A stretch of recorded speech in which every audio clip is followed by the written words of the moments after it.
Hey everyone, and welcome back to the channel for my first video in quite a while, and we're coming back with some very interesting news.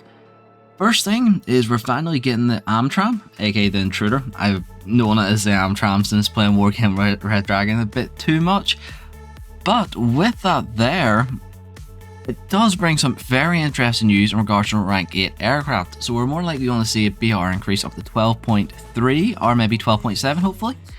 Now with that there, one of the main reading points is it will include 4th generation jets and aircraft comparable to combat efficiency. So what does that mean? Is if it's comparable to the Intruder, it means we're more than likely going to see aircraft such as the Yak-130, more likely the Shan JH-7 for China, more likely potentially early F-15s for the Americans, or Sea Harriers for both Britain and America, which is more likely the case. As truthfully speaking, if they are looking for, if they're looking for comparable aircraft, they can't really add the J-10, the Ching Chao, which is, well actually maybe could add the Ching Chao, or they could go for the JF-17 for China. So usually if they're saying comparable, it's more likely it's going to be subsonic 4th gen fighters, so more likely it's going to end up being the Sea Harrier, Yak-130, planes of that capacity, maybe the JL-10, which is essentially, it's a really weird one. It's like a trainer, it's like the Chinese trainer version of the Yak-130 to be truthful with you.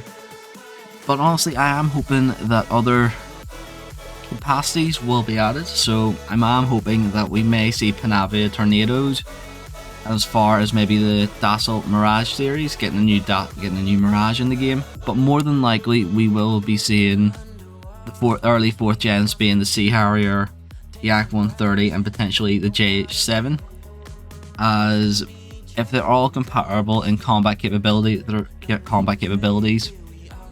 all technically subsonic, with the exception of the JL-10 and JH-7. They are supersonic, however, their payloads are very limited compared to, say, the Sea Harrier, for example. Now, what does that mean for War Thunder top tier, rank 8? It means we're going to see a whole new plethora of rank 7 premiums that is going to completely shaft top tier. It's going to be a massive cash grab by Gaijin Entertainment, and we all know it will be. We'll see all our favourite jets, such as the Intruder that many people have been asking for for years, becoming a premium. And which it has, it's become the rank 7 premium. So with that there, top tier is going to be a complete and utterly turkey shoot. It's going to be either going to get a really good game or a really shit game. I'm not going to sugarcoat it, that's how it will be, unfortunately. With that there, we could see a lot of BR changes that won't be welcome.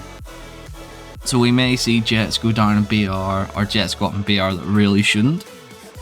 However, that will be the early teething issues with the addition of rank 8. I'm not sugarcoating it, I'd rather be truthful on the situation, how I feel. But I do feel that rank 8, I think they're overstepping the boundaries a wee bit with how many bugs and mechanical faults there is within the game.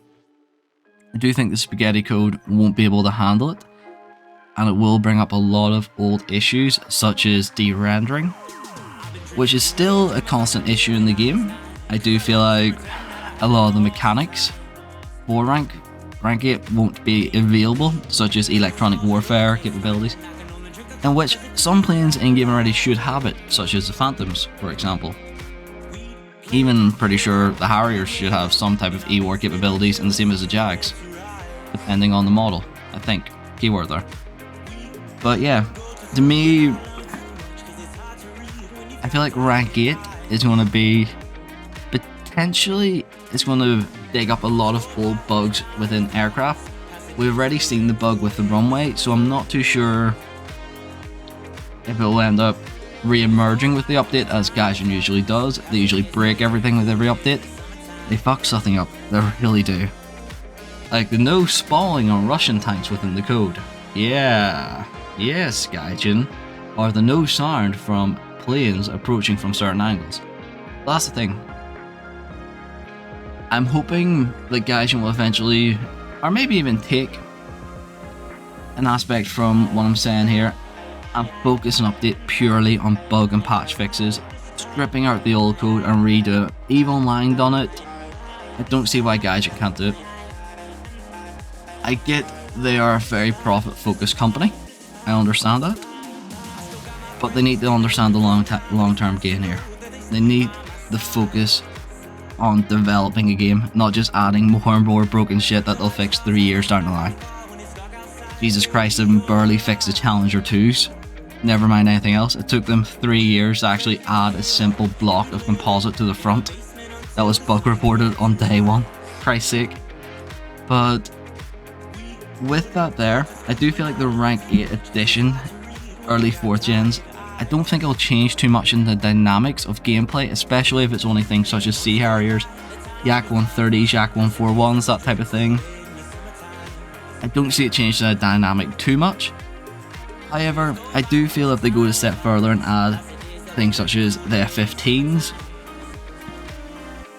or more capable planes like the Jinkao or Panavia Tornado, I do think it will completely change up the gameplay. I do think it will, I shouldn't say change up, it'll be essentially Missile Thunder and fucking steroids, but I do feel that it could be game breaking if they made that jump too far in the 4th gen. I think if they ease themselves in the 4th generation fighters with the capabilities that they have, it should be okay. But I'm still very mixed on the update of the devlog so far. For example, we've got the Tram Intruder. That annoyed me, the fact that it's not going to be a tech tree vehicle. That plane is iconic throughout the Korean War. It should be a grindable vehicle and not a premium. To me, that's a cash grab. Everyone's going to buy it, especially American mains, because of the significance and the history of that plane. They've added the Strela for Russia. Okay, no, I'm not opposed to Strela being added. Little bit late adding Australia in my opinion. Will it be effective? Maybe in the right hands. Could they buff it to the point it could be an MTLB, or what the fuck you call that? The MTB chassis with TY90s on it essentially? Could be extremely efficient in every aspect.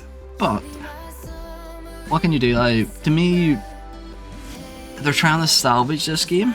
Jumping to rank 8 I think is the wrong way to do it. I think a patch focus on bug fixes would have been the right way, especially with the fact there's now channels specifically dedicated to cheating on War Thunder. Definitely do think that it would have been a wise idea, even this update, to release or launch their own anti-cheat software, or update it, or go with a newer one.